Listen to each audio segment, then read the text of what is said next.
Kumshi benta jong ke jingpen kre yak election MP Shiteng Samoy National Parliamentary Seat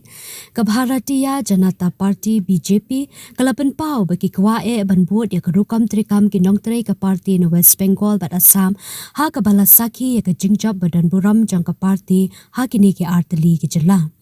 Habakran bat kilat pathai kubor uba wan ket bok pochna ubade State General Secretary ulaong kiladan kiriu pau khamat ke jela ke belapan tiket na ke benta ban yakun ke election MP Shiteng Samoy tangba ka rai kan debet na ki khli nong yalam ka parti shu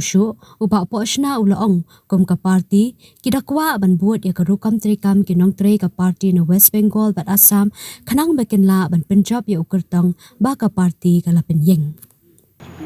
Ado mentahi kat kuka jingga su kamut ngatai kembah nyung ki bela apply dekat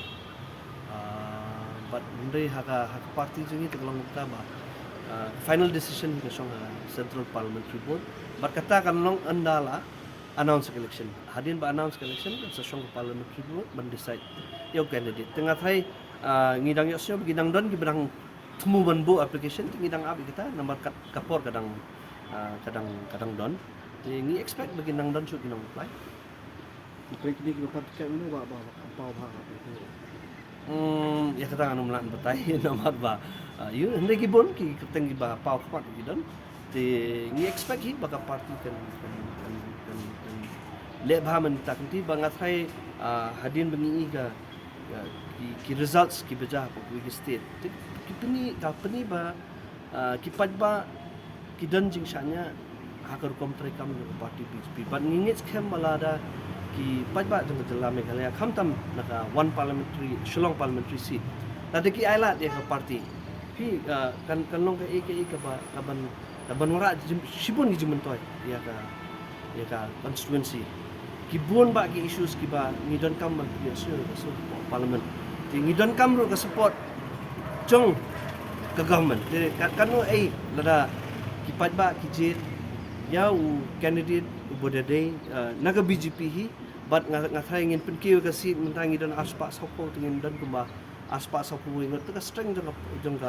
jongka parti kan baka sur jongiru kan kham sawa jam apa parliament ngathai kata hi lagi pajba ki ailat kin se isibun ki issues ki bengila man shim te ngaleng ng parti pinbot na meka rukom trikam jong kinong trega parti BJP ngi po West Bengal bagi yo haru ko tungut ki ite to pinbot na meka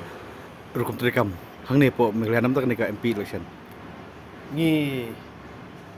kwa ban bot ya ka kan kom trikam bagi tregi karekata zuni takrang ngin sedang dengan training ko mga laom ne ba ngindon ganila district training ko bansa sedang dan tekan saya state level training hakaba ni kwa bagi nong tre sa parti hi bakin treasure rahem kum bagi tre gini ki karyakata sa West Bengal na Assam de pipet ni donjeng kerman ba ni lanang bon ki nong tre ka parti ba ni ladan haman ki mandal te nang ni haman ni kerman ba ki nong ki kam sa parti hado ibu level ru kin tre da jing shit rahem kum bagi tre ki karyakata sa gini ki state sa bangi yo ban khay utaw so jing job ni kerman ba hang ni ru hagaw singin sa yo ban khay utaw so